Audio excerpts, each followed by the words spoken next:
નામકરણ સંસ્કારના સમયે કૃષ્ણ નામ કે જેવું સ્વરૂપ છે, શ્યામ નામ આપે છે કે નામ એમનું કૃષ્ણ હશે, પરંતુ જેટલી લીલા ને જેવી લીલા કરશે, જે ભક્ત એમને જે ભાવથી જોશે, એવા અનેક અનેક નામધારી એ શ્યામ સુંદર થશે.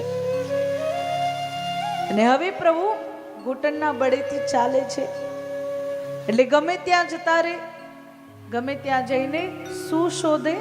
માખણ. લાલાને ખૂબ પ્રિય છે માખણ, એટલે જ્યાં જાય ત્યાં એમને મટકી દેખાય, ને જ્યાં મટકી દેખાય ત્યાં આરોગવાનું શરૂ. એટલા સુંદર, એટલા ભોળા બની રહ્યા છે ને શ્યામ સુંદર. એક દિવસ માખણની મટકી લઈને, આમ હાથમાં માખણનો કોડિયો લઈને આમ જમવા લાગ્યા, ત્યાં સામે મણિજડિત સ્તંભ પર પોતાનું પ્રતિબિંબ જોયું. એ જોઈને એકદમ ચકિત થઈ ગયા કે ઘરમાં કોઈક તો ઘૂસી આવ્યું છે. અને શ્યામ સુંદર પોતાના એ પ્રતિછાયાને કહે કે જો કોઈને કહેવાનું નહીં, હું પણ તને માખણ આપીશ, હું તને પણ માખણ આપીશ, તું માખણ ખાઈ લે, પણ કોઈને કઈ કહેતો નહીં. આ બધું એક તરફ સંતાઈને મૈયા જુએ છે, એટલે મૈયાને એમ થાય કે મારો લાલો કેવો સુંદર, કેવો ભોળો. શ્યામ સુંદરની અનેક લીલાઓમાં ગોપીઓ દધિમંથન કરવા આવે,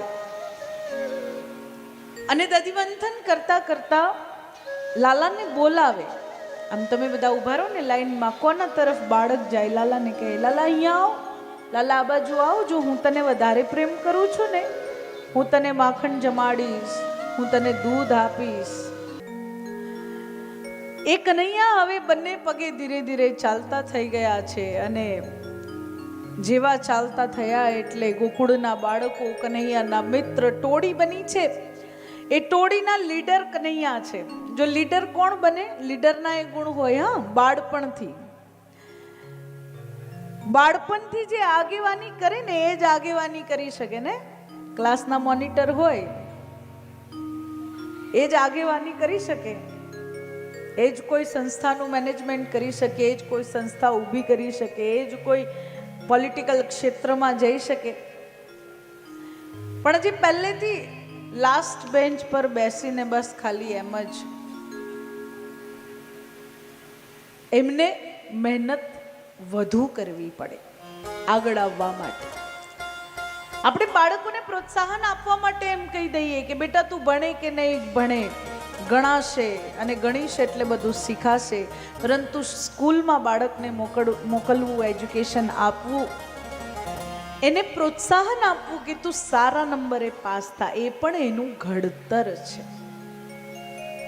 આ અત્યારના સમયમાં કેટલાક લોકોએ ના ભણીએ તો પણ જીવનમાં સફળ થવાય એવું એક નવું સ્લોગન બનાવી દીધું, સફળ તો થવાય. પરંતુ તમને જે જોઈએ છે ને, જે સંસ્કાર, જે વિવેક, જે વ્યવહાર, જે કુશળતા, જો યોગ્ય રીતે શિક્ષા પ્રાપ્ત કરી હશે ને તો એ કુશળતા સમયે આવી જશે. અને શિક્ષા વગર આપણે એમાં આગળ વધીશું તો ઠોકર ખાતા ખાતા ખાતા ખાતા આવશે, તો એમાં થોડું મોડું પણ થશે. નાનપણથી એ ગુણ હોય ને, નાનપણથી શ્યામ સુંદરનો ગુણ છે આગેવાનીનો. આગેવાન બન્યા છે. પોતાના મિત્રોનો જુએ એટલે એમ કહે કે કેમ આમ સાવ સુકાઈ ગયેલા હાડકા દેખાય છે? અરે આપણે તો ગોકુળવાસીઓ દૂધ, દહીં, ઘી, છાશ, માખણ ખાવા વાળા. એટલે બાળકો કહે કે ક્યાં ખાવા વાળા કનૈયા, અમારા ઘરનું દૂધ, દહીં, ઘી, છાશ, માખણ તો મથુરા જાય છે. કનૈયા કહે મથુરા કેમ? આપણા માટે હોવું જોઈએ.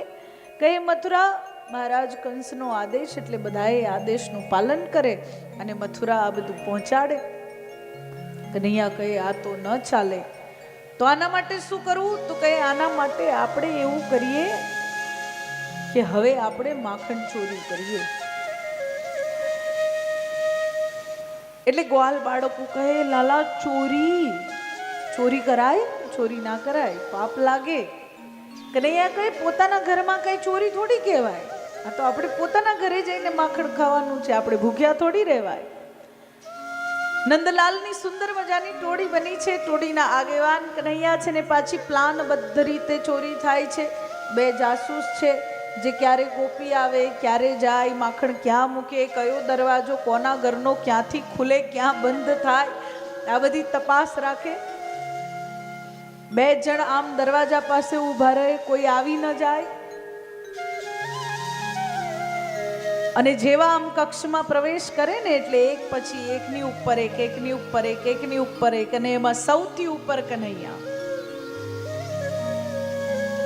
અને પાસે પડેલો વાટણીઓ લઈને કા નાનકડો પથ્થર લઈને કનૈયા મટકી ફોડે, પોતાની કમરમાં ખોસેલી વાસળી કાઢીને એનાથી મટકી ફોડે અને માખણ બધા ગ્વાલ બાળકોમાં વેચે ને પોતે પણ એને આરોગે.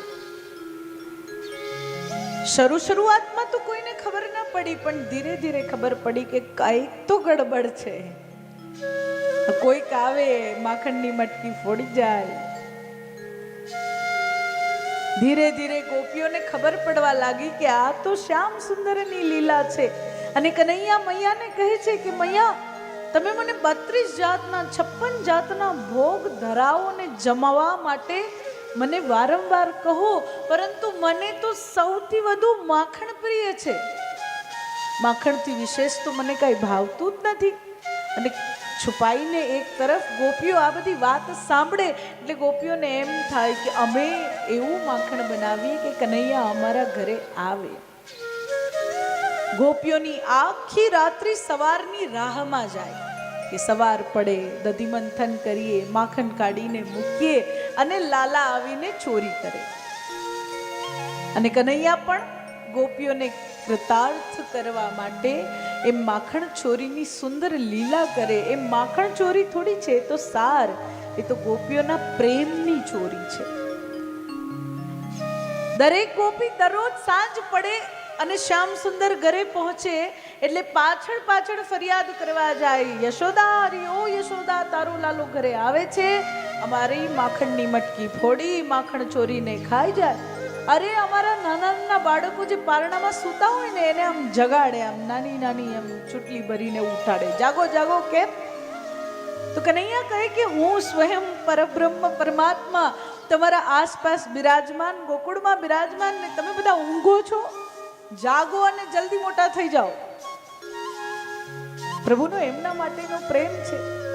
તો પહેલા તો યશોદા મૈયા કહે છે કે તો કઈ નહીં, તમારે તમારું માખણ સંતાડીને રાખવાનું અંધારામાં. અરે ક્યાંથી સંતાડીને રાખીએ?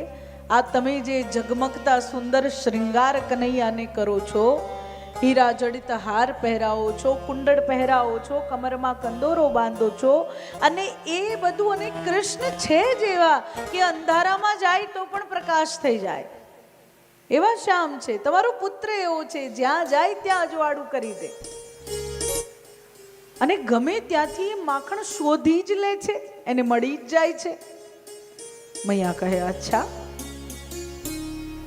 આ માખણ ચોરીની લીલાનું મૈયા શ્રવણ કરીને એક વખત મૈયાને એવું મન થાય કે કેમ આપણું ઘર છોડીને કનૈયા બીજે જાય. એટલે ગોપીઓને પૂછે કે તમે આ દધિમંથન કઈ રીતે કરો?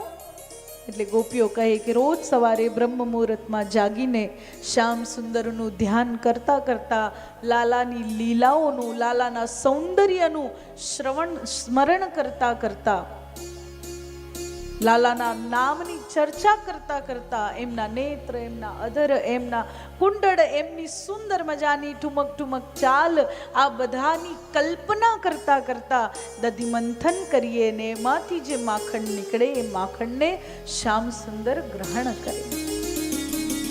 એ મૈયાને એવી ઈચ્છા થઈ કે આજે હું દધિમંથન કરું.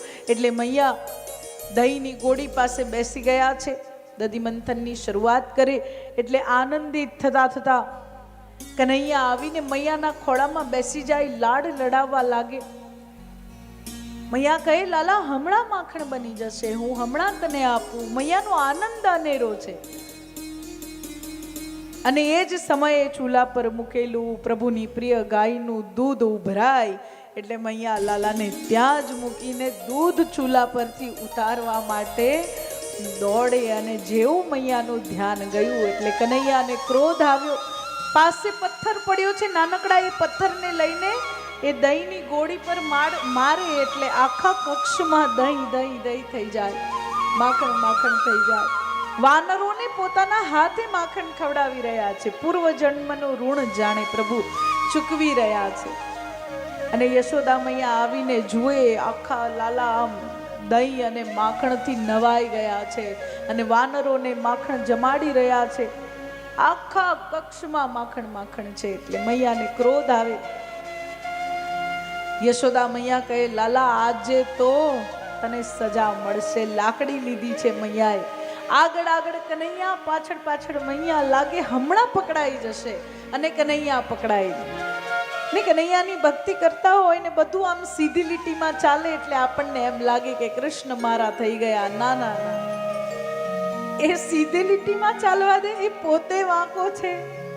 એ કાંઈ સીધી લીટીમાં ચાલવા દે નહીં. એને સીધું સીધું મજા જ નથી આવતી. એને તો ટ્વિસ્ટ જોઈએ, ટર્ન જોઈએ, આમ જોઈએ, તેમ જોઈએ.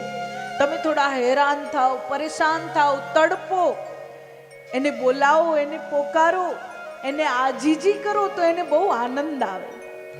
એટલે સીધી લીટીમાં તો કનૈયાને કંઈ ગમતું જ નથી. પણ જેવા આપણને એમ લાગે ને કે હા પકડાઈ ગયા, હવે કૃષ્ણ મારા થઈ ગયા, એટલે કનૈયા કંઈક નવું કરે અને આપણને એમ થાય કે પ્રભુ પાછા મને ભૂલી ગયા, હમણાં તો યાદ હતો. યશોદા મૈયાનો હાથ આમ કનૈયાથી થોડો જ દૂર છે. લાગે કે હમણાં પકડાશે, હમણાં પકડાશે, ને પકડાય નહીં કનૈયા. અંતે મૈયા બરાબર થાકી ગયા, પરસેવે રેપ જેપ થઈ ગયા, વાળની વેણી છૂટી ગઈ છે. અને લાલાને દયા આવે એટલે લાલા મૈયાના હાથે પકડાઈ જાય. હવે પકડાઈ તો ગયા, પણ અહીંયા તો મૈયાને કનૈયાને બાંધવા છે. કૃષ્ણ બંધાય? કૃષ્ણ માત્ર અતૂટ પ્રેમના તાતણે બંધાય છે. કોઈ સ્વાર્થ, કોઈ બીજી ભાવનાથી કૃષ્ણ નથી બંધાતા. યશોદા મૈયાને છે મારો પુત્ર છે, મારા પુત્રે ભૂલ કરી છે એટલે દંડ સ્વરૂપે મારે એને ઉખલથી બાંધવો છે, ખાંડણિયા સાથે બાંધવો છે. અને કનૈયાને આમ બાંધવાની શરૂઆત કરે એટલે 2 આંગળ દોરી ઓછી પડે. કેટલી દોરીઓ ભેગી કરે પણ અંતે 2 આંગળી દોરી ખૂટે. એ રજોગુણ અને તમોગુણ જ્યાં સુધી આપણા માનસમાં પ્રાધાન્ય રીતે રહેશે ત્યાં સુધી કૃષ્ણ નહીં બંધા. એના માટે સત્વગુણની પ્રધાનતા જોઈએ. અને સત્વગુણ શું છે? સત્વગુણ એ જ છે જેવા છે એવા રહો, જેવા છો એવા. સારું સારું, ખોટું તો ખોટું, જે લાગે છે એને મનમાં ભરી રાખવા કરતા કહી દો. પોતાના આચરણને, પોતાના જીવનને સત્વગુણના પ્રાધાન્યથી જીવો. સત્યનું પાલન કરવું, સત્યનું ધ્યાન કરવું, સચ્ચિદાનંદ સ્વરૂપ શ્યામ સુંદરનું ધ્યાન કરવું. મૈયામાં એ ભાવ કે મારો પુત્ર છે, મારે એને બાંધવો છે, જેવો એ ભાવ જઈને બસ મારે આને બાંધવો છે. કોણ છે, કેવો છે, ક્યાંનો છે, કાંઈ ખબર નથી. અને જ્યારે એ ભાવ આવે એટલે શ્યામ સુંદર બંધાઈ જાય. મૈયા ખાંડણિયા સાથે કનૈયાને બાંધીને કામમાં લાગે. અને કનૈયા એ ખાંડણિયાને ખેંચતા ખેંચતા ખેંચતા પહોંચી જાય છે સીધા પોતાના ઘરના પાછળના ભાગમાં, જ્યાં અર્જુનના 2 વૃક્ષ, યમલાર્જુનના એ વૃક્ષ વચ્ચેથી પોતે તો પસાર થઈ જાય પણ ખાંડણીઓ રહી જાય. એટલે થોડું વધારે જોર લગાડ્યું ને વધારે જોર લગાડ્યું એટલે એ બંને વૃક્ષ ધડામ કરતા નીચે પડે. અને બંનેમાંથી 2 સુંદર પુરુષો, નલ કુબેર અને મણિગ્રીવ, જે કુબેરના પુત્ર છે અને નારદજીના શ્રાપના કારણે વૃક્ષ બન્યા હતા, એ પ્રભુને વંદન કરી પ્રભુના આશીર્વાદ લઈ પોતાના સ્થાને જાય. નંદ બાબા દોડીને આવીને લાલાને હૃદયથી લગાડી લે અને પોતાના મિત્ર પોતાના ભાઈઓ ઉપનંદ વગેરે સાથે નંદ બાબા ચર્ચા કરે કે જ્યારથી શ્યામ સુંદર પધાર્યા છે ત્યારથી કોઈને કોઈ મુસીબત આવતી હોય એટલે એમ લાગે છે કે આપણે સ્થાન પરિવર્તન કરવું જોઈએ. નક્કી કરે છે પાસે જ રહેલા વૃંદાવનમાં જવાનું.